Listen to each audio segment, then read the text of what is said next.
घे, सांगा काय घडलं. विषय असा होता की मैदान चालू होतं. कुठलं मैदान? ह्याचं आपलं दैवडीचं, हा. भवानी मातेचं. हा. तर सिमी निघल्या सगळ्या, तर सिमी चालू होत्या. 3 नंबर सिमीला मथुर बकासूरची गाडी शेजारी शेजारी निघली. आम्ही तर म्हणजे सगळे नंदी आम्हाला सारखेच आहेत, बकासूर असू द्या, चिके असू द्या, मथुर असू द्या, कॉकटेल असू द्या. म्हणजे हे माझ्यासाठी म्हणजे आमचे शक्यतो काय होतं माहितीये का, माझे दादांचे, पिंटू शेटचे, असे मामांचे, हे असे इतके रिलेशन आहेत घट्ट. बरं दाजी शेट आहेत, म्हणजे इतके घट्ट आहेत की मी असं म्हणजे ते माणसं मला असं वाटत नाही की मी त्यांच्यात लहान आहे, पण ते मला हाताला धरून ओढून देतात सगळीकडे. तर गाडी पळून आली 3 नंबर सीमेत.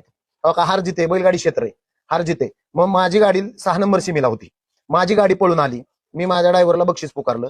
त्याच्यानंतर जो काय 7 नंबर सीमे सुटायच्या मध्ये अवधी जो लागला, त्या अवधीमध्ये कुणीतरी जाऊन तिथं मी पुकारलं वाटतं माझं नाव घेऊन की 3 नंबर मध्ये बकासूर आणि चिक्याची गाडी विजयी झाली म्हणून हॉटेल ड्रायव्हरला माझ्याकडून 500 रुपये बक्षीस. म्हणजे काय झालं? नाही, मला प्रत्येक नंदीबद्दल आदर आहे.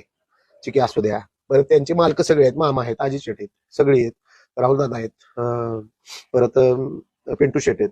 ही सगळी मालक, ही सगळे आमचे एवढे संबंध झालेत की आम्ही हक्काने फोन करतो कधी सुद्धा. मी तर लांबच, पण शंभर सुद्धा करतो. त्यांनी 100 एवढी किंमत दिली दादांनी.